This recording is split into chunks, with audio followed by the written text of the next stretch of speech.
নমস্কাৰ এনকে টিভিৰ প্ৰতিগৰাকী দৰ্শকক স্বাগতম জনাইছো এনকে টিভিৰ বিশেষ অনুষ্ঠান এনকে সংবিধানলৈ আৰু ষ্টুডিঅ'ত মই তৃষ্ণা শইকীয়া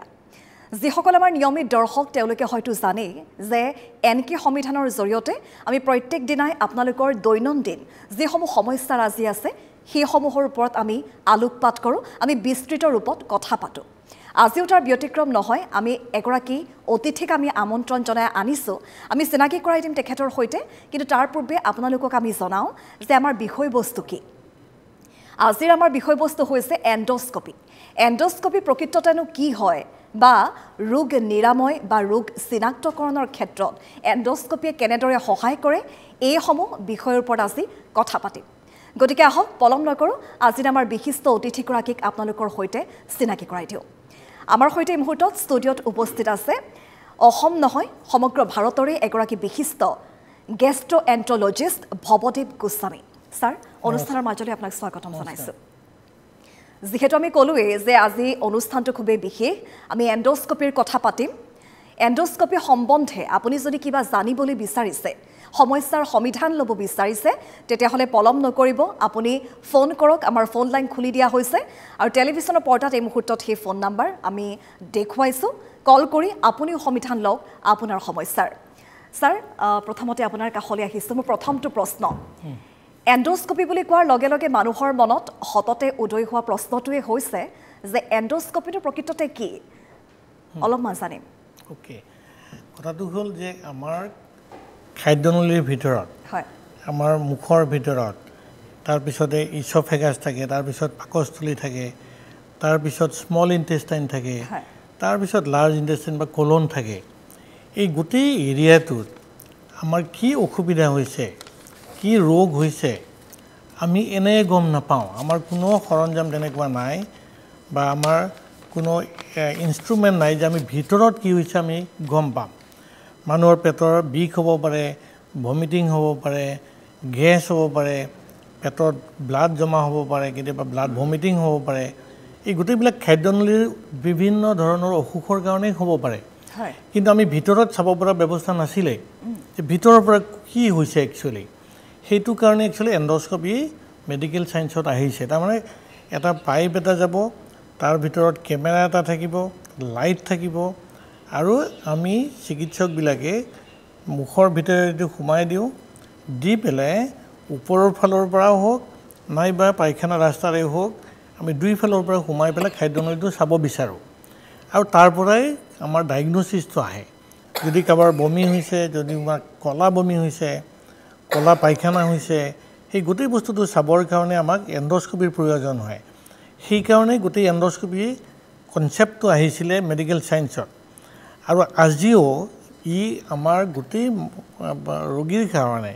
বেছিভাগ ৰোগীৰ কাৰণে ই আটাইতকৈ গুৰুত্বপূৰ্ণ এটা ইনষ্ট্ৰুমেণ্ট এই ইনষ্ট্ৰুমেণ্টটোৰ পৰা আমি ভিতৰৰ অসুবিধাবিলাক আমি ডায়েগন'চিছ কৰিব পাৰোঁ জানিব পাৰোঁ নহ'লে আমি এনেই ব্লাইণ্ডলি দৰৱ দিব লগা হয় আগৰ দিনত সেইটোৱে হৈছিলে কিন্তু যিমানে দিনবিলাক আহি আছে সেইবিলাক বহুত এডভান্স হৈ গৈছে চেঞ্জ হৈ গৈছে আমি ভিতৰৰ কথাবিলাক আমি জানিব পৰা হৈছে এইটো এণ্ডোস্কপি আৰু লাহে লাহে এণ্ডোস্কপিটো ইমান ডেভেলপ হৈছে আমি এই বিষয়ে আমি আলোচনা কৰিব লাগিব যে তাত আৰ্টিফিচিয়েল ইণ্টেলিজেঞ্চো আহি তাৰ লগত লগ হৈছে হৈ পেলাই আমি ইজিলি ডায়েগন'চিছ ছিষ্টেমটো ইজিলি কৰিব পৰা হৈছোঁ সেইটো এণ্ডোস্কপি মানে এই বিষয়টো চিকিৎসা বিজ্ঞানৰ সৈতে কেনেদৰে জড়িত বা কিয় গুৰুত্বপূৰ্ণ এইটো মই ইতিমধ্যে ক'লোৱে চমুকৈ ক'বলৈ গ'লে যে আমাৰ খাদ্যনলীত আমাৰ ডাইজেষ্টিভ ছিষ্টেম যিটো আমি বুলি কওঁ এই এণ্ডোস্কপি কৰিলে আমি ইছ'ফেগাছটো কেনেকুৱা আছে আমাৰ ষ্টমাকটো কেনেকুৱা আছে আমাৰ স্মল ইণ্টেষ্টাইন কেনেকুৱা আছে আমাৰ কলনটো কেনেকুৱা গোটেই খাদ্যনলীটো মুখৰ পৰা একদম পায়খানা ৰাস্তালৈকে গোটেই ৰাস্তাটো আমি আজিকালি চাব পাৰোঁ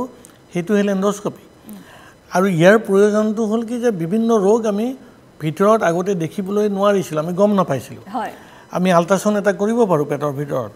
পেটৰ ভিতৰৰ কথাটো সি দেখুৱাব নোৱাৰে চিকিৎসা বিজ্ঞান ইমান উন্নত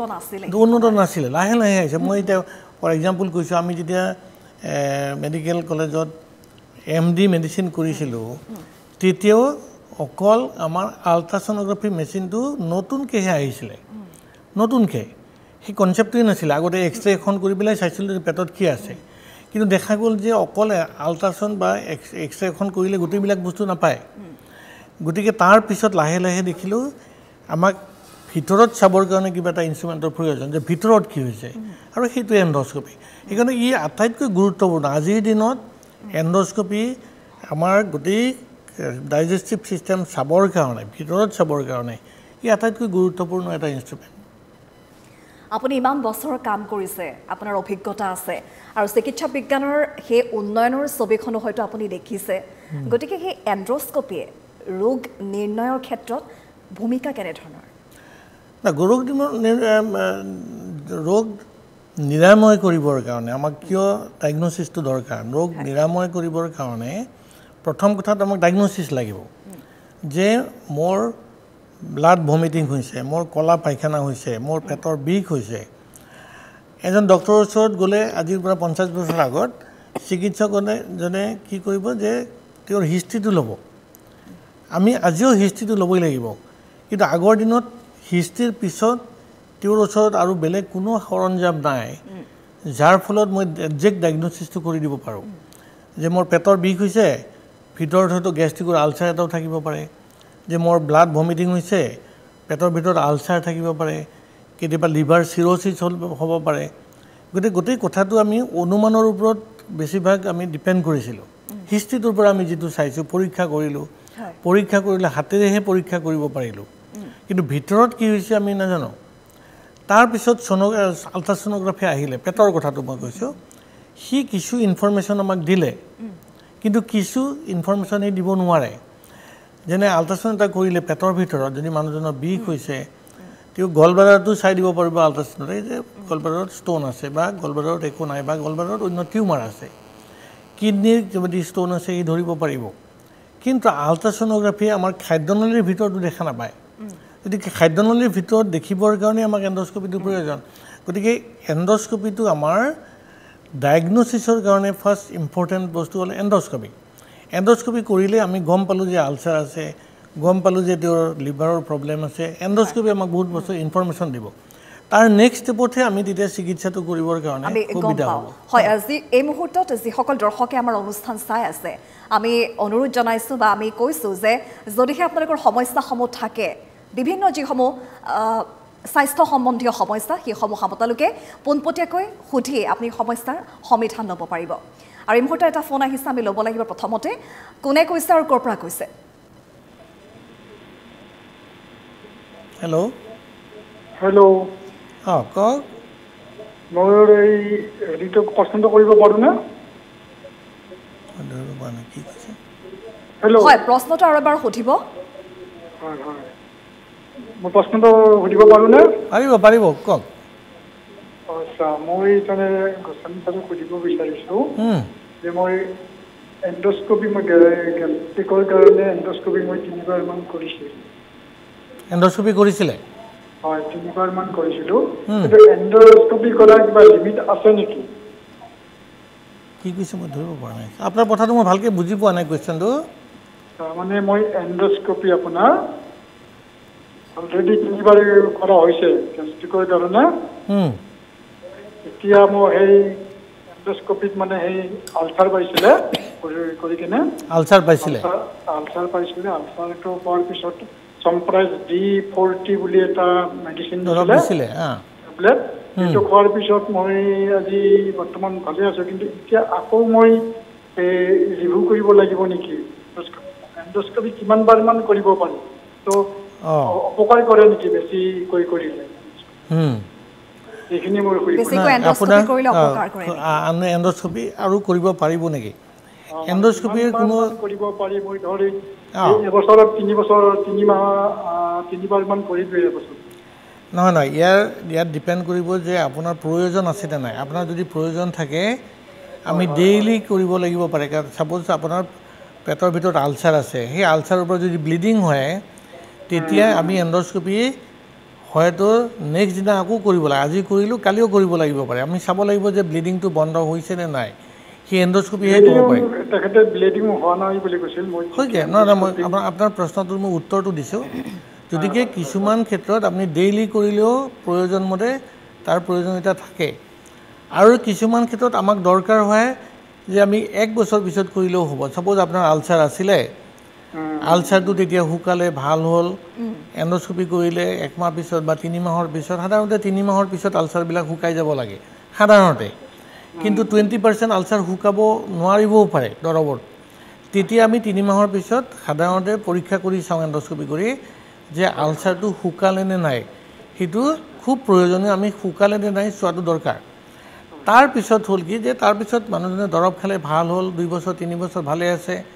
সডেনলি আকৌ বিষ হ'ল আগৰ নিচিনা একেই অসুবিধাবিলাক পাইছে গেছ হ'ল তেতিয়া যদি প্ৰয়োজন হয় আমি আকৌ এণ্ডোস্কোপি কৰিব লাগিব পাৰে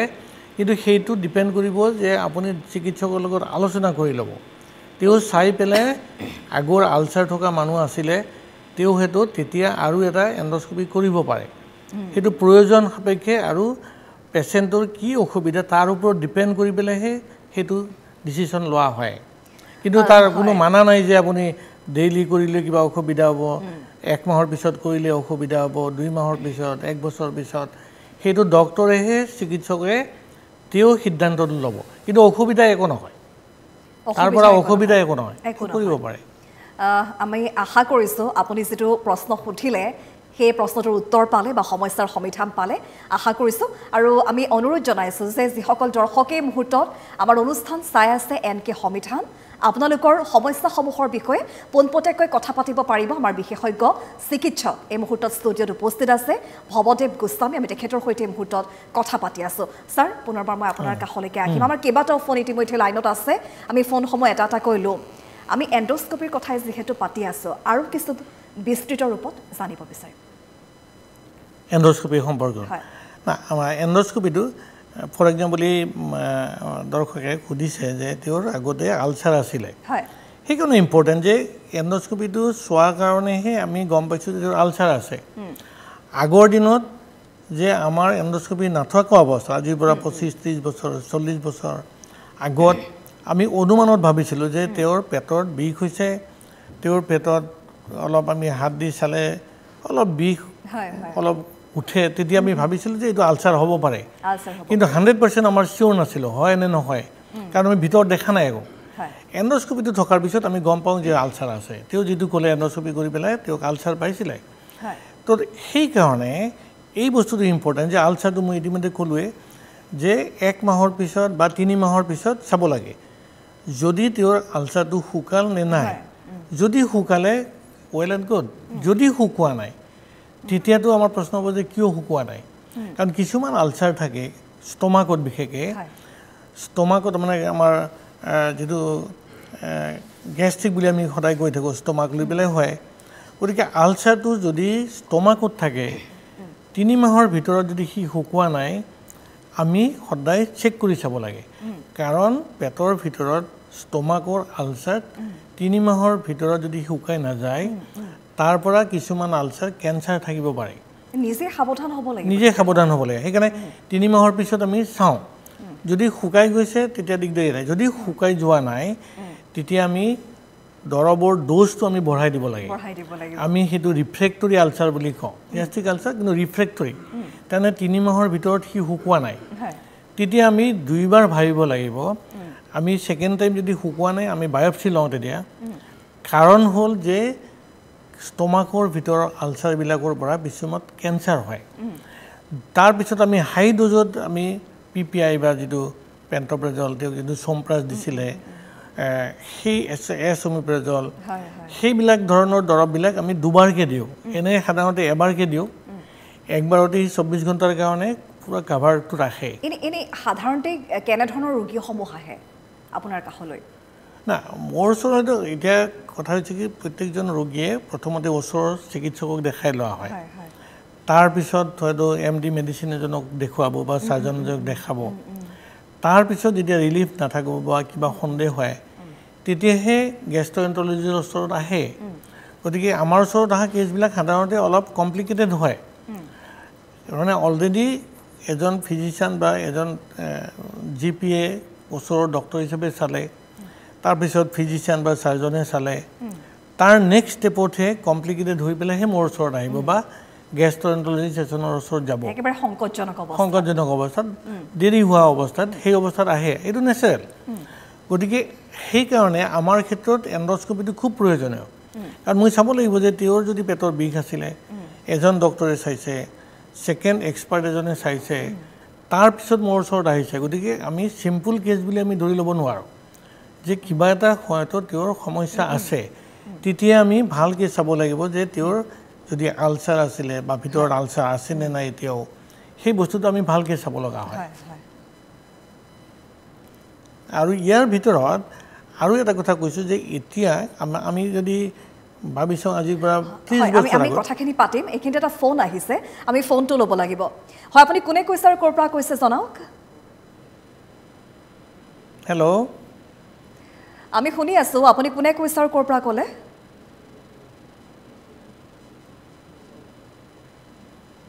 ভইচটো অহা নাই হেল্ল' হেল্ল' ছাৰ নমস্কাৰ মই যোৰহাটৰ পৰা কৈছোঁ বিকাশ চন্দ্ৰ শইকীয়াই হয় দাদা এইখিনিতে মই এটা কথা কওঁ আপুনি অলপমান আপোনাৰ টেলিভিছন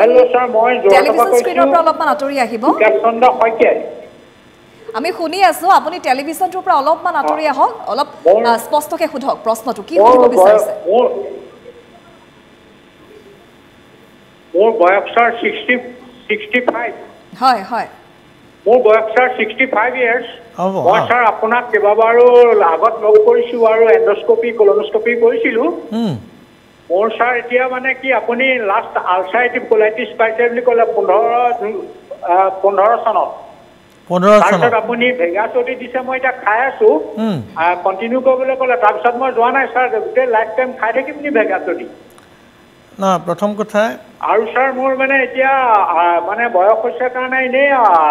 আৰ্থ্ৰাইটিছ অলপ হৈছে আৰু নাৰ্ভৰ সমস্যা হৈছে তাৰ কাৰণে খাই থাকিব পাৰিম নাই এক মিনিট আপুনি শুনি লওক মোৰ কথাটো যদি আপোনাৰ আলচাৰেটিভ কলাইটিছ মই চাই পেলাই কৈছিলোঁ তেতিয়াহ'লে মই তেতিয়া সদায় বুজাই কওঁ যে আলচাৰেটিভ কলাইটিছ বেমাৰটো পায়খানা ৰাস্তাত কিছুমান ঘাঁহ হয় সৰু সৰু ঘাঁহ হয় সেই ঘাঁৰ পৰা আমি আল্টিমেটলি বায়োপচি লৈ পেলাইহে ধৰিব পাৰোঁ যে এইটো আলচাৰেটিভ কলাইটিছ নে অন্য কিবা ধৰণৰ আলচাৰ যদি আলচাৰেটিভ কলাইটিছ বায়োপচিৰ পিছত আহিছে তেতিয়াহে মই কৈ দিম যে যিকোনো চিকিৎসকে কৈ দিব যে এইটো আপোনাৰ আলচাৰেটিভ কলাইটিছ হৈছে 3 নম্বৰ কথাটো যে আলচাৰেটিভ কলাইটিছ বেমাৰটো এইটো লাইফ লং বেমাৰ এইটো নোহোৱা নহয় সি কমি থাকিব পাৰে ঘাঁহটো শুকাই যাব পাৰে কিন্তু কমপ্লিটলি নোহোৱা নহয় ই আকৌ 10 বছৰ পিছত হ'লেও সি আহে সেইটো 3 নম্বৰ কথা আটাইতকৈ বেয়া কথা যে আলচাৰেটিভ কলাইটিছৰ পৰা যিমানে বেমাৰটো দেৰি হৈ গৈ থাকিব সাপোজ আপোনাৰ আজি ডায়াগনোচিছ হ'ল যদি 5 বছৰ পিছত 10 বছৰ পিছত 30 ইয়াৰ্ছৰ পিছত তাৰ পৰা গৈ পেলাই 30% আলচাৰ গৈ পেলাই কেঞ্চাৰ হ'ব পাৰে সেইকাৰণে আলচাৰেটিভ কলাইটিছ বেমাৰ হোৱা মানুহক আমি সদায় কৈ দিওঁ যে এই বেমাৰটোৰ কাৰণে আপুনি দৰৱ কেতিয়াও বন্ধ নকৰিব আমি এটাই দৰৱ দিওঁ আপুনি যেনেকৈ কৈছে ভেগাছডি ফৰ এক্সাম্পল এইটো এটা আলচাৰেটিভ কলাইটিছৰ দৰৱ সেই এটা দৰৱ আমি সদায় ৰাখি থওঁ ভাল হৈ থাকিলেও সেইটো আপুনি বন্ধ নকৰিব এইটো আপুনি সদায় মনত থাকিব মোৰ সব পেচেণ্টকে মই কৈ দিওঁ 3 নম্বৰ কথাটো হ'ল আপুনি 3 বছৰৰ পিছত বা 2 বছৰৰ পিছত আপুনি কলনোস্কপি কৰি চাই থাকিব এবাৰ ডায়াগনোচিছ হৈ গ'ল কিন্তু সেইটোতে শেষ নহয় আপুনি 3 বছৰ পিছত 5 বছৰৰ পিছত চেক কৰি থাকিব মোৰ কলনটো ঠিকই আছে নে নাই কাৰণ মই কৈছোঁ তাৰ পৰা বেয়া বেমাৰ হয় যে কেঞ্চাৰ হোৱাৰ চান্স থাকে পিছত লাহে ধীৰে আপোনাৰ বয়স হিচাপে আপুনি এল্ডাৰলি মানুহ গতিকে আপোনাৰ ক্ষেত্ৰত আৰু সেইটো বেছিকৈ চাব লাগে সঘনে চাব লাগে 3 নম্বৰ কথা কি আপোনাৰ এই যেটো কৈছে যে 5 বছৰ হ'ল নে কিমান বছৰ বয়স মানে কিমান বছৰ আগত মই চাইছিলোঁ নাজানো আপুনি ওচৰতে এবাৰ যদিও ঠিকই আছে তথাপিতো ওচৰতে এবাৰ কলনোস্কপি এটা এটলিষ্ট কৰি থাকিব চাই থাকিব যে অন্যৰ ফালে কিবা গৈছে নেকি যদি প্ৰয়োজন হয় তেতিয়া আমি চিকিৎসকে তাৰ পৰা আকৌ আমি নৰ্মেল থাকিলেও আমি বায়োপচি ল'ব লাগে তেতিয়াও মাজে মাজে আমি চাব লাগিব যাতে পিছৰ ফালে গৈ পেলাই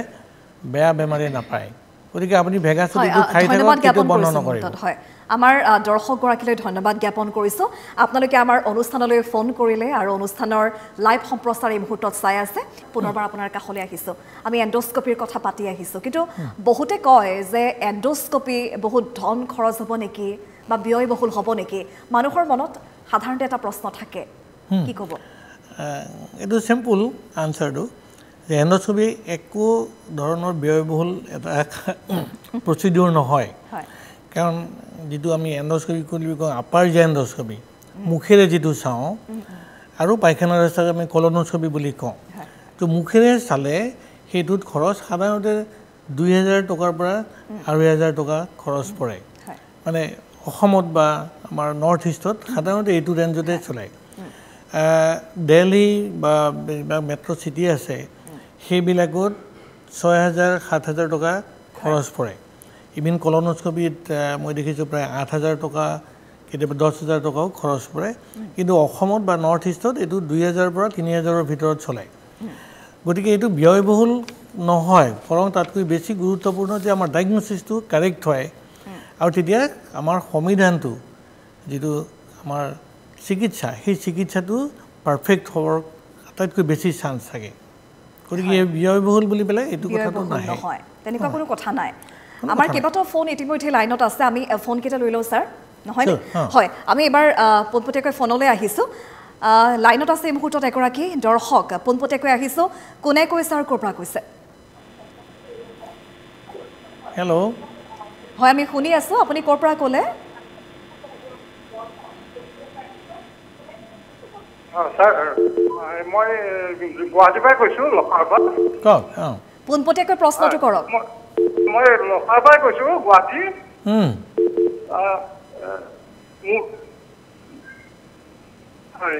মোৰ ল'ৰাটো মানে 13 বছৰ হৈছে বয়স হেল্ল' শুনি আছোঁ আপুনি কৈ যাওক মই ল'ৰাটো 13 বছৰ হৈছে তাৰ মানে খুব মই শিশু বিশেষজ্ঞক দেখাইছিলোঁ শিশু বিশেষজ্ঞই মানে গেছ স্পেচিয়েলি মানে গেছৰ দৰৱ দিয়ে নৱেম্বৰৰ পৰা হৈছে তাৰপিছত কি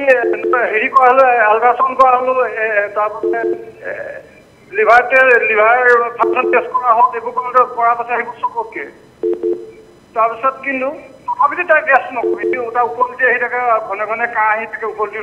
ভাত খাব নোৱাৰা নিচিনা অৱস্থা হৈ গ'ল আকৌ মই চিল্ড্ৰেন তেখেতক দেখালোঁ তেখেতে এণ্ডোস্কোপি কৰিবলৈ দিলে এণ্ডোস্কোপি কৰাৰ পিছত তেখেতে আকৌ মই তেওঁৰ ৰিজাল্টটো দেখিলোঁ ৰিজাল্টটো মানে তাত একো প্ৰব্লেম নাই বুলি ক'লে নৰ্মেল টাপি বুলি ৰিপৰ্টটো আহিছিলে কিন্তু হ'লেও মানে এতিয়া তাৰমানে কি তাৰ এতিয়া আমাৰ এটা হেৰিলেক থাকে মানে কি সি মাজে মাজে এতিয়াও মুখখন একদম গেছ আহি থাকে মানে অলপ অলপ গেছৰ হেৰিটো আহি থাকে টেনশ্যনটো কিন্তু এটা ডাঙৰ কোৰ্চ এটা দিছিলে গেছৰ এটা খালী পেটত খাব লাগে এটা হেৰিয়ত খাব লাগে এনেকুৱা এতিয়া এণ্ডোস্কোপিটো নৰ্মেল বুলি ক'লে নৰ্মেল কিন্তু গতিকে ভাবিছোঁ আপোনাক এবাৰ আমি চেকআপ কৰাৰ ভাবিছোঁ দেখাম বুলি আপোনাক ক'ত লগ পাম কেনেকৈ না মোক দেখুৱাব বিচাৰিছে আপুনি দিছপুৰ হস্পিটেলত মোৰ ভিতৰত চেম্বাৰ আছে তাত যোগাযোগ কৰি পেলাই আহিব আমি চাই দিম আগৰ ৰিপৰ্টবিলাক চব লৈ আহিব ল'ৰাটো নিজে লৈ আহিব কাৰণ আমি ল'ৰাজনক পৰীক্ষা কৰি চাব লাগিব তাৰপিছত আমি গোটেই ৰিপৰ্টবিলাক মই চাম আৰু প্ৰয়োজন হ'লে আমি আৰ্টিফিচিয়েল ইণ্টেলিজেঞ্চ লৈ পেলাই মানে আজিকালি এণ্ডোস্কোপ আছে সেইটো দ্বাৰাই আমি চাম যে কি কাৰণত আপোনাৰ ল'ৰাটোৰ অসুবিধাটো কমা নাই যদিও এণ্ডোস্কোপি কৰিছেও তথাপিতো প্ৰয়োজন হ'লে মই চাই ল'ম ৰিপৰ্টটো প্ৰয়োজন হ'লে আমি এণ্ডোস্কোপি আৰ্টিফিচিয়েল ইণ্টেলিজেঞ্চ লৈ পেলাই কৰি চাম তেতিয়াহ'লে হয়তো কিবা ওলাব পাৰে হয় ধন্যবাদ জ্ঞাপন কৰিছোঁ আমাৰ দৰ্শকগৰাকীক অনুষ্ঠানৰ লাইভ সম্প্ৰচাৰ চাই আছে আৰু অনুষ্ঠানলৈ ফোন কৰাৰ বাবে অশেষ ধন্যবাদ পুনৰবাৰ ছাৰ আপোনাৰ কাষলৈকে আহিছোঁ আপুনি এটা শব্দ ব্যৱহাৰ কৰিলে আৰ্টিফিচিয়েল ইণ্টেলিজেঞ্চ আমি বিভিন্ন ক্ষেত্ৰত এই শব্দটো শুনি আহিছোঁ বা এআই কথা শুনিছোঁ কৃত্ৰিম বুদ্ধিমত্তাৰ কথা শুনিছোঁ বিভিন্ন ক্ষেত্ৰত কিন্তু চিকিৎসা বিজ্ঞান বিষয়টোত কৃত্ৰিম বুদ্ধিমত্তা বা আৰ্টিফিচিয়েল ইণ্টেলিজেঞ্চৰ কাম কি বা ইয়াৰ প্ৰসাৰতা গুৰুত্বৰ বিষয়ে অলপমান যদি কয় ভাল লাগিব এতিয়া ইনফেক্ট আৰ্টিফিচিয়েল ইণ্টেলিজেঞ্চৰ গোটেই পৰিৱেশটো এতিয়া আৰ্টিফিচিয়েল ইণ্টেলিজেঞ্চৰ লগতেই চলিছে নতুনকৈ আহিছে এই বস্তুটো যে আৰ্টিফিচিয়েল ইণ্টেলিজেন্স কৃত্ৰিম বুদ্ধিমত্তা যেটো আপুনি কৈছে এইটো বস্তু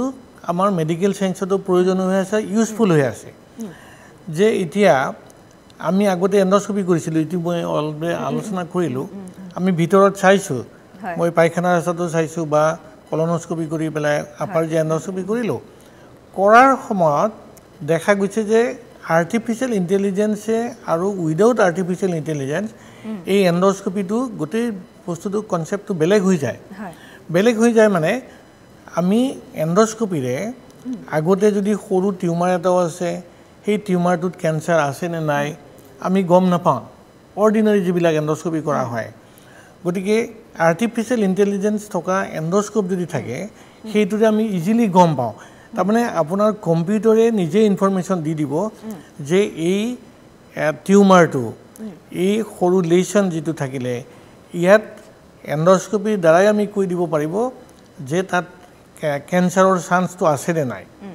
তাৰ বায়োপসি ল'ব লাগিব পাৰে কিন্তু আলটিমেটলি এন্ডোস্কোপি কৰি থকা অৱস্থাতে আপোনাৰ এটা স্ক্ৰিনতে যে দেখিছে এইটো স্ক্ৰিনতে নিজে তাক সিগন্যাল দি আছে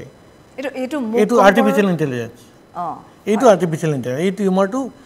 আমি বেলেগ মোডত আমি চাইছো এটা আচৰিত কিন্তু কাৰণ মুখৰ ভিতৰত বা শৰীৰৰ ভিতৰত কোট কি হৈ আছে কি জনাটো খুব কঠিন গতিকে এন্ডোস্কোপিৰ জৰিয়তে বা আৰ্টিফিচিয়েল ইন্টেলিজেন্সৰ জৰিয়তে খুব সহজতে আমি দেখিবলৈ পাইছো ধৰা পৰে এইটো মানে স্ক্ৰিনত অলপতে আহিছিলে যে টিউমাৰ এটা পালো এইটো আহিছিলে সেই টিউমাৰটো মোৰ তাতে নিজৰ এই ফুজি এন্ডোস্কোপিটো এইটোতো আহিব এইটো টিউমাৰ এটা এই টিউমাৰটো আমাৰ বেলেগ মোডত চাওঁ আমি অলিম্পাছৰো আছে আৰু ফুজি এন্ডোস্কোপি আছে হে দুইটাৰে আছে আৰ্টিফিচিয়েল ইন্টেলিজেন্স আৰু দুইটাই মোৰ তাতে উপলব্ধ আছে মই আজি এক বছৰৰ পৰা চাই আছো তাত অটোমেটিক্যালি এটা চাব এই টিউমাৰটোৰ লগত চাৰিওফালে দেখিছে স্কোয়াৰ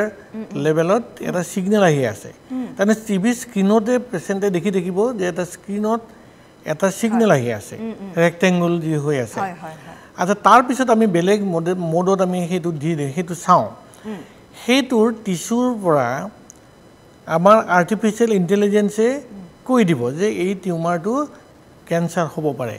বা এই টিউমাৰটো ক্যান্সাৰ নাথাকিব পাৰে সিগন্যাল বিলাক ইমান ধুনিয়াকে আহি আছে গতিকে আৰ্টিফিচিয়েল ইন্টেলিজেন্সে আমাক বহুত হেল্প কৰি আছে আজিৰ দিনত এন্ডোস্কোপিৰ কথা যদি কম যে মই ডক্টৰ মই গেষ্ট্ৰোএন্টাৰলজিষ্ট মোৰ দুটা চকু আছে মই এন্ডোস্কোপিৰ মাজেৰে এই দুটা চকুৰেহে দেখি আছো আৰ্টিফিচিয়েল ইন্টেলিজেন্সো মোৰ 3 নম্বৰ চকু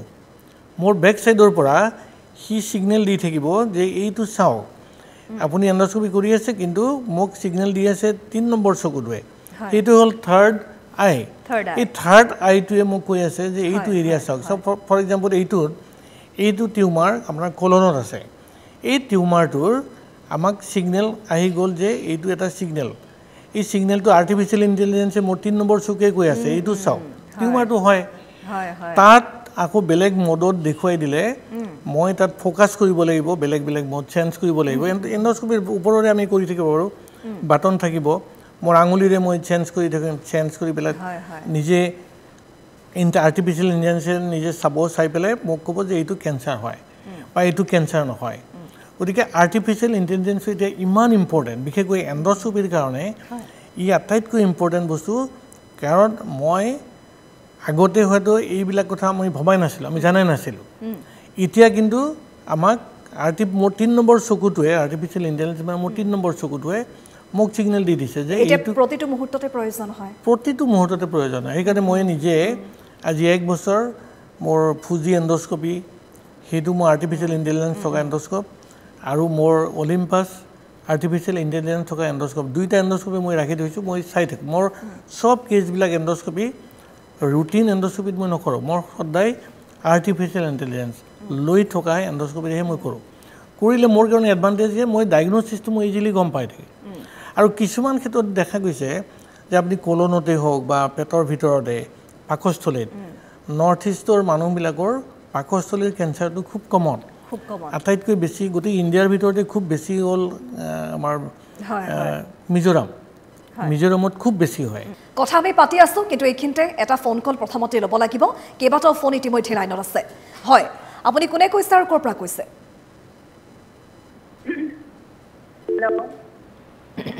হেল্ল' আমি শুনি আছো আপুনি কৈ যাওক হয় আমাৰ মোৰ তাৰমানে ডাঙৰ ল'ৰাৰ বয়স বৰ্তমান 28 বছৰ চলি আছে তাৰপিছত তাৰমানে মানে গেছ হৈ থাকে অনবৰত মানে গেষ্ট্ৰিকৰ মানে সদায় ডেইলি গেষ্ট্ৰিকৰ টেবলেট খাই থাকিব লাগে আৰু বুকৰ মাজৰখিনি অলপ বিষাৱা বুলিও কয় মাজে মাজে এতিয়া মানে সেইটো কিহৰ লক্ষণ হ'ব পাৰে আৰু কি কেনেকৈ ভাল হ'ব সেইটো ছাৰে কৈ দিলে অলপ ভাল হয় গেছৰ সমস্যা গেছৰ পৰা কিবা বেলেগ হ'ব পাৰে নেকি পাথৰ কিবা আপুনি শুনিছেনে এতিয়া হয় হয় প্ৰথম কথা গেছটো কিয় হয় সেইটো চাব লাগে আপুনি এতিয়াও আল্ট্ৰাছ'ন'গ্ৰাফি কৰা আছে নেকি অলৰেডি আল্ট্ৰাছ'ন'গ্ৰাফি কৰা নাই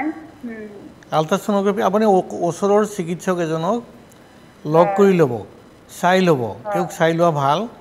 গেছটো বেলেগ বেলেগ কাৰণত গেছ হ'ব পাৰে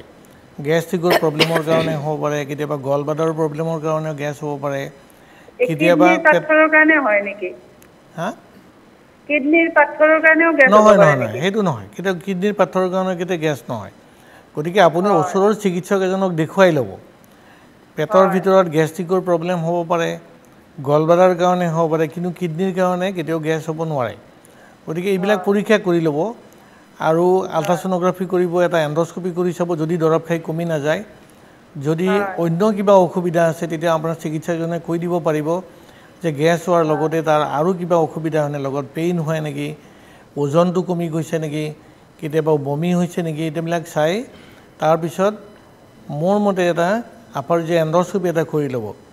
এণ্ডস্কপি কৰাৰ পিছত আমি গম পাম যে কি হৈছে একচুৱেলি তাৰপিছত আমি কেতিয়াবা গেছটো পৰীক্ষা কৰোঁ আমি হাইড্ৰজেন ব্ৰেথ টেষ্ট বুলি আছে এইবিলাক নতুন বস্তু আহিছে আজিকালি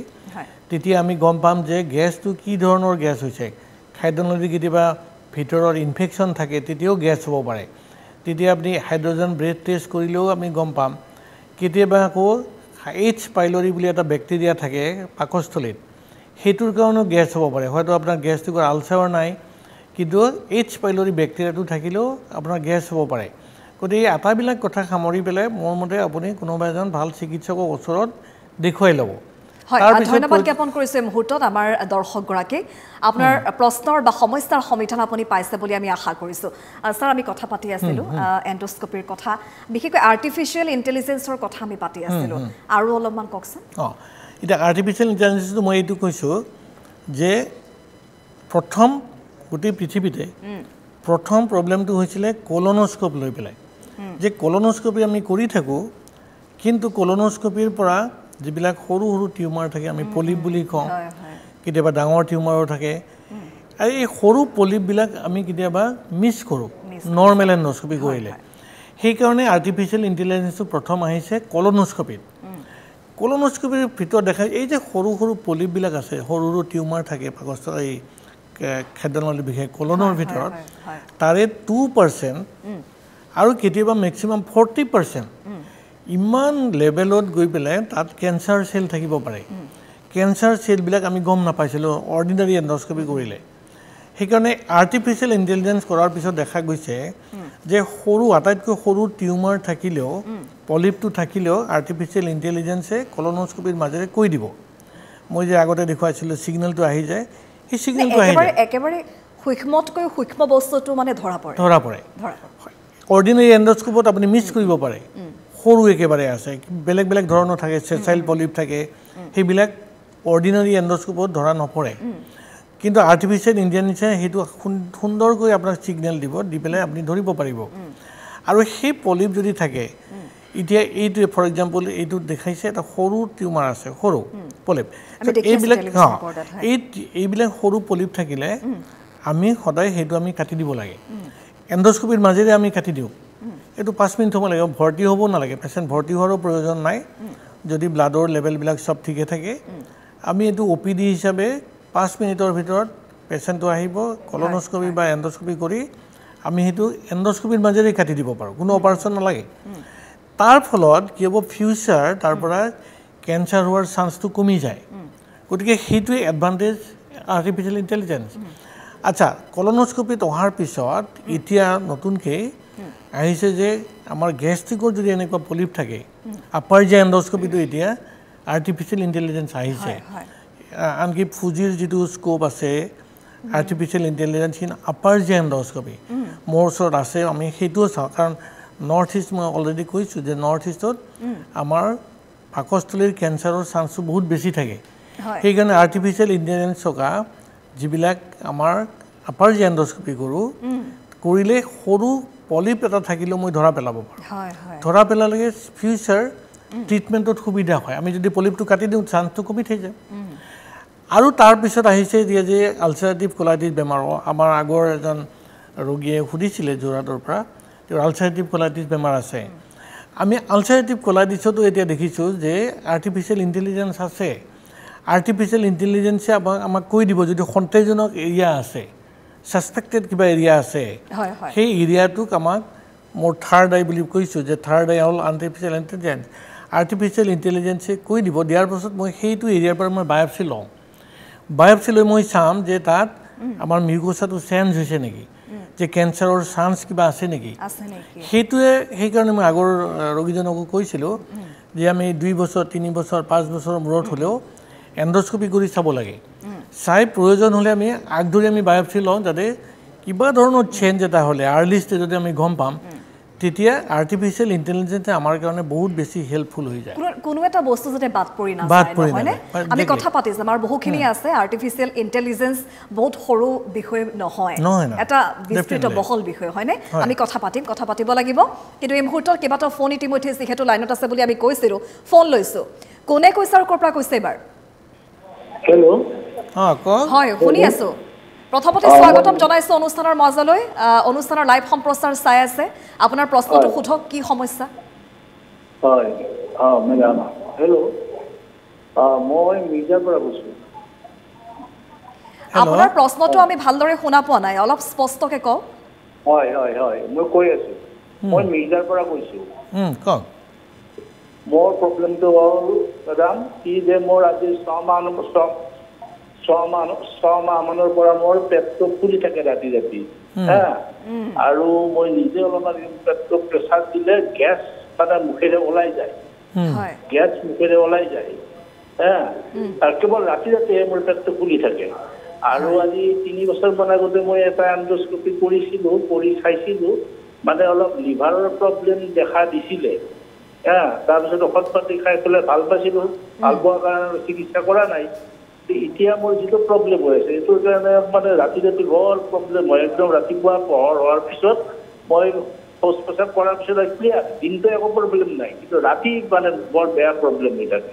গেছৰ সমস্যাৰ কথা কৈছে প্ৰত্যেকজন ব্যক্তিৰ দেখিবলৈ পোৱা যায় আজিকালি ভাল হ'ব না আপোনাৰ প্ৰশ্নটো মই বুজিলোঁ আপোনাৰ গেছ হয় এণ্ডস্কপি কৰিছিলে এণ্ডস্কপিত একো পোৱা নাছিলে নৰ্মেল আছিলে হেল্ল' যদিহে আপুনি সংযোগ বিচ্ছিন্ন হৈছে মুহূৰ্তত আপোনাৰ প্ৰশ্নটোৰ সমস্যাৰ সমাধান তেওঁ দিব কথাখিনি শুনি লওক তাৰমানে আপোনাৰ যদি আগতে পেটৰ ভিতৰত গেছ হৈ থাকে হয় আৰু আপুনি কৈছে লগত যে লিভাৰৰ প্ৰব্লেম আছিলে এতিয়া কথাটো হৈছে কি এণ্ডস্কপি কৰিলে আমি লিভাৰৰ বিষয়ে গম পাব পাৰোঁ যদি আপোনাৰ চিৰ'চিছ থাকে অকল চিৰ'চিছ থাকিলেহে এণ্ডস্কপিয়ে ক'ব পাৰে যে মানুহজনৰ লিভাৰটো প্ৰব্লেম আছে তাত আমি ভেৰিক্স কিছুমান পাওঁ ইছ'ফেগাছত তেতিয়া আমি ক'ব পাৰোঁ যে লিভাৰটো প্ৰব্লেম আছে লিভাৰটো চাব লাগে যদি আপোনাৰ তেনেকুৱা প্ৰব্লেম আছিলে এণ্ডস্কপিয়ে কৈছে মই এইটো দেখা নাই আপোনাৰ ৰিপৰ্টটো গতিকে মই কোৱাটো টান কিন্তু আপোনাক এণ্ডস্কপিয়ে অকল লিভাৰৰ কথা ক'ব পাৰে যদি আপোনাৰ গোটেই ইছ'ফেগাছত কিবা ধৰণৰ ভেৰিক্স থাকে যদি লিভাৰৰ প্ৰব্লেম বুলি তেতিয়া কৈছিলে চিকিৎসকে আপুনি লিভাৰটো ভালকৈ পৰীক্ষা কৰিব লিভাৰ ফাংচন পৰীক্ষা কৰিব ব্লাডত আৰু আজিকালি ওলাইছে যে ফাইব্ৰ'স্কেন কৰি চাব পাৰে যদি ফেটি লিভাৰ আছে তাত ফাইব্ৰ'চিছ থাকিব পাৰে তাত চিৰ'চিছ থাকিব পাৰে ফাইব্ৰ'স্কেন মেচিনেৰে আমি ভালকৈ চাব লাগে যে একচুৱেলি আপোনাৰ কি ধৰণৰ লিভাৰৰ সমস্যাটো আছে গতিকে আপুনি অকল গেছৰ ওপৰতে গুৰুত্ব নিদিব আপুনি লিভাৰটো একবাৰ পৰীক্ষা কৰি ল'ব ভালদৰে 2 নম্বৰ গেছৰ কথাটো মই আগতেও কৈছোঁ ইতিমধ্যে এজন আমাৰ ৰোগীয়ে সুধিছিলে যে বেলেগ বেলেগ কাৰণত গেছ হ'ব পাৰে এবাৰ ডিটেইলছ ওচৰৰ চিকিৎসকৰ লগত আলোচনা কৰি পৰীক্ষা কৰি ল'ব হয় হয় হয় তাৰ পিছতে ভালকৈ গম পাব গেছৰ সমস্যা থাকে একেবাৰে কমন যেন লাগে নহয় নে খুব কমন এই আৰ্টিফিচিয়েল ইন্টেলিজেন্সৰ ব্যৱস্থা এন্ডোস্কোপিত আন কৰবাত আছে নেকি না এন্ডোস্কোপি আৰ্টিফিচিয়েল ইন্টেলিজেন্স এটা নতুন কনসেপ্ট গোটেই ওয়াৰ্ল্ডতে হি নতুন এতিয়া মোৰ এই সুবিধাটো আমাৰ ইয়াত গুৱাহাটীত আছে নৰ্থ ইষ্টৰ আৰু বেলেগ এৰিয়াত কতো নাই it is very costly procedure machine actually machine is very costly okay Kolkata তো most likely এতিয়ালৈকে উপলব্ধ হোৱা নাই মুম্বাইত আছে এটো হয়তো বাহিৰৰ পৰা আনিব লাগে নাই ইয়াতে সববিলাক জাপান okay মানে এন্ডোস্কোপি গোটেই টেকনলজিটো জাপান বেস্ড ইউএস এত আছে কিন্তু জাপানৰ লগত তেওঁলোকে কম্পিট কৰিব নোৱাৰে ইমান এডভান্স মানে জাপান গতিকে মোৰ দুইটা এন্ডোস্কোপ এটা ফুজি এন্ডোস্কোপ এটা অলিম্পাস দুইটাই জাপান মেড আচ্ছা নেক্সট কথাটো হ'ল যে কলিকতাত এতিয়াও মই শিওৰ নহয় কিন্তু অন্য সিটিবিলাকত মুম্বাই আছে দিল্লীত আছে অলৰেডি হায়দৰাবাদত আছে খুব লিমিটেড এৰিয়াতে ইনষ্টিটিউটতে এইটো বস্তু আছে because it's a costly machine সেইকাৰণে কম জেগাতে আছে কিন্তু লাহে লাহে উপলব্ধ হৈ যাব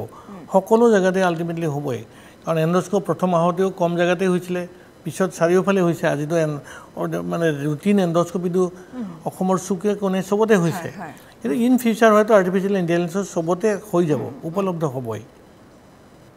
আমি কথাখিনি পাতিম আৰু কেইবাটাও প্ৰশ্ন আছে আপোনাক সুধিবলগীয়া কিন্তু ফোন আহিছে আমি এটা ফোন লৈ লওঁ ঠিক আছে আমি এটা ফোন লৈছো আপুনি কোনে কৈছে আৰু ক'ৰ পৰা কৈছে এবাৰ জনাব মই বৰ্তমানৰ পৰা কৈছো হয় স্বাগতম জনাইছো অনুষ্ঠানলৈ আপোনাৰ প্ৰশ্নটো কি পোনপটীয়াকৈ সোধক গেষ্ট্ৰিকৰ প্ৰব্লেম কওক গেষ্ট্ৰিকৰ সমস্যা প্ৰশ্নটো কি প্ৰশ্নটো কি আপোনাৰ এতিয়া মোৰ সমস্যাটো হৈছে গেষ্ট্ৰিক গ্যাস খুব গ্যাস হয় তলপেটৰ ওপৰত বুলি হয় ওপৰ পেটত জ্বলি থাকে ওপৰ পেটত জ্বলি থাকে নেকি জ্বলা পোৰা কৰে নেকি পেটত জ্বলা পোৰা নকৰে তাৰমানে সেই তাৰমানে হেৰি গ্যাস জ্বলি উগাৰ আহে গলটো কিবা অলপ পাতে আনে উগাৰ আহিলে আৰু মানে বুকে পিঠে অলপমান সেই হন পায় আৰু অসুবিধা পায় আৰু তলপেটতো গ্যাস হয় বাহুটো চাইডত বেছি আৰু তলপেটত গ্যাস হ'লেও মানে বায়ু যায় বায়ু গেলে অলপ ভাল পাওঁ নহ'লে হানা খোচা কৰি থাকে ভাল নালাগে আৰু হাত ভৰি গিলা বুজিলো আপোনাৰ সমস্যাটো বুজিলো মেইনলি গেছ হৈ থাকে এটা গেছৰ বিষয়ে আমি অলৰেডি আলোচনা কৰিলো বহুত প্ৰথম কথা হ'ল যে যদি গেছৰ প্ৰব্লেমটো ওপৰ পেটত হৈ থাকে আপুনি ওচৰৰ ভালকৈ চিকিৎসকৰ লগত আলোচনা কৰি ল'ব পৰীক্ষা কৰি ল'ব এটলিষ্ট আল্ট্ৰাছ'ন'গ্ৰাফি পেটৰ এটা কৰি ল'ব তাৰপিছত প্ৰয়োজন হ'লে আপোনাৰ চিকিৎসকে ক'ব হয়তো এণ্ডোস্কোপি এটা প্ৰয়োজন হ'ব পাৰে 2 নম্বৰ পায়খানা ৰাস্তাটো যদি গেছ যোৱাৰ পিছত অলপ আৰাম পায় আপুনি পায়খানা ৰাস্তাটো এবাৰ চোৱা ভাল কলনোস্কোপি এটা কৰি ল'ব কাৰণ বহুতৰ ক্ষেত্ৰত পায়খানা ৰাস্তাৰ কিবা অসুবিধা থাকিলেও হয়তো গেছ হৈ পেলাই ওলাই যাক গ'লে তেতিয়া আৰাম পায় গতিকে সেই দুইটা পৰীক্ষা কৰাটো আপোনাৰ কাৰণে মোৰ মতে প্ৰয়োজনীয় হয় কিন্তু আপোনাৰ ওচৰৰ চিকিৎসকক এবাৰ লগ কৰি ল'ব ভালদৰে দেখাই ল'ব আলোচনা কৰি ল'ব তাৰ পিছত তেওঁৰ মতে ইনভেষ্টিগেশ্যনখিনি কৰাৰ পিছতহে আমি ক'ব পাৰিম যে কি একচুৱেলি হৈ আছে অসুবিধাটো হয় ধন্যবাদ জ্ঞাপন কৰিছোঁ আমাৰ দৰ্শকগৰাকীক অনুষ্ঠানৰ মজিয়ালৈ ফোন কৰাৰ বাবে ছাৰ আপোনাৰ কাষলৈ আহিছোঁ মই এটা প্ৰশ্ন কৰিব বিচাৰিছোঁ এই এণ্ডোস্কোপিক যে চাৰ্জাৰী হয় এণ্ডোস্কোপিক চাৰ্জাৰী কৰাৰ পূৰ্বে আৰু তাৰ পাছত এগৰাকী ৰোগী কেনেদৰে থাকিব লাগে কি কি সমূহ বিষয়ৰ ওপৰত গুৰুত্ব দিব লাগে অলপমান কওকচোন আপুনি বৰ ইণ্টাৰেষ্টিং প্ৰশ্নটো কৰিছে যে এণ্ডোস্কোপিটো আমি ইতিমধ্যে আলোচনা কৰিছোঁ যে আমাৰ ডায়েগনচিছৰ কাৰণে আমাক এণ্ডোস্কোপৰ প্ৰয়োজন ইনিচিয়েলি আমি অকল ডায়েগনচিছৰ কাৰণে ব্যৱহাৰ কৰিছিলোঁ কিন্তু এতিয়া দেখা গৈছে যে এণ্ডোস্কোপিৰ মাজেৰে সৰু সুৰা কিছুমান অপাৰেশ্যন আমি কৰি দিব পাৰোঁ যিবিলাক আমাৰ কাৰণে এভেইলেবল হয় কিছুমান বস্তু থাকে ফৰ এক্সাম্পল এজন মানুহৰ যে আমি ইতিমধ্যে দেখাইছোঁ ভিডিঅ' ক্লিপবিলাক যে মানুহজনৰ হয়তো পলিপ এটা আছে পাকস্থলীতে হওক নাইবা আমাৰ কলনতে হওক সেই পলিপটো আমি এণ্ডোস্কোপিৰ মাজেৰে পাইপটোৰ মাজেৰেই গৈ পেলাই সেইটো কাটি আমি উলিয়াই দিব পাৰোঁ এইটো আজিকালি চিম্পল প্ৰচিডিউৰ 5 মিনিটৰ ভিতৰত হৈ যায় ভৰ্তি হ'ব নালাগে পেচেণ্টটো আমি জাষ্ট আগে আগদিনাখন আমি ব্লাড টেষ্ট কৰিব লাগে তাৰ কিছুমান ব্লাড টেষ্ট লাগে যাতে অপাৰেশ্যনটো সূক্ষ্মভাৱে হৈ যায় সেই ব্লাডটো দুটা তিনিটা মাত্ৰ পইণ্টত আমি ব্লাডটো চাব লাগে খুব ডাঙৰ টেষ্টটো নহয় কৰাৰ পিছত আমি অপাৰেশ্যন কৰি দিলোঁ মানে টিউমাৰটো বা পলিপটো আমি কাটি দিলোঁ দিয়াৰ পিছত আমি ঘৰত গুচি যাব দিওঁ একো প্ৰব্লেম নহয় একো নাই যদি কেতিয়াবা ডাঙৰ টিউমাৰ এটা থাকে পলিপটো বহুত ডাঙৰ সেই ক্ষেত্ৰত হয়তো আমি এদিনৰ কাৰণে ভৰ্তি কৰি লওঁ এদিনৰ কাৰণে আমি কাটিলোঁ কাটাৰ পিছত যদি প্ৰয়োজন হয় আমি দেখিছোঁ যে কিবা কমপ্লিকেশ্যন হ'ব পাৰে কেতিয়াবা ব্লিডিং হোৱাৰ চান্স থাকে তেতিয়াহে আমি কওঁ যে আজি ৰাতিটো আপুনি হস্পিটেলত থাকক কালি ৰাতিপুৱা গুচি যাব সেইখিনিয়ে সাৱধানতা অন্য ভয় কৰিব লগা একো নাথাকে ভয় কৰিবলগীয়া একো নাথাকে মানুহে ভাবে আৰু প্ৰায়ে এটা প্ৰশ্ন সোধে যে এণ্ডোস্কোপিৰ পাছত কিবা সমস্যা দেখা দিব পাৰে নেকি বা সাইড ইফেক্টস বা সিম্পটমস কিবা দেখা দিব পাৰে নেকি এবসলিউটলি নাই একোই নাই একো নাই সিম্পল প্ৰচিডিউৰ আপোনাৰ মাত্ৰ এটা কেমেৰা এটা সিম্পল ধৰি ল'লে হ'ল যে মোৰ পাকস্থলীলৈকে আমাৰ কেমেৰা এটা গৈ আছে টিউবৰ মাজেৰে সিম্পল টিউব তাৰপিছত আমাৰ ডায়াগনচিছটো হ'ব এই আমি লগে লগে আমি যাবই দিওঁ প্ৰচিডিউৰটো কৰি পেলাই আমি তাত ৰখিবও নালাগে লগে লগে গুচি যাব পাৰে গতিকে কমপ্লিকেশ্যন একো নাথাকে হয় আমাৰ অনুষ্ঠানৰ মজিয়া বৰ বেছি সময় নাই আমি অনুষ্ঠানৰ পৰা বিদায় ল'ব লাগিব অনুষ্ঠান শেষ কৰিব লাগিব কিন্তু তাৰ পূৰ্বে যদিহে আমাৰ ফোন কল লাইনত আছে আমি ল'বলৈ বিচাৰিম মই পিচিআৰ টিমক অনুৰোধ জনাইছোঁ যদিহে ফোন লাইনত আছে আমি সংযুক্ত হ'ম হয় এটা ফোন আছে আমি ল'ব বিচাৰিম আপুনি কোনে ক'লে আৰু ক'ৰ পৰা ক'লে হেল্ল'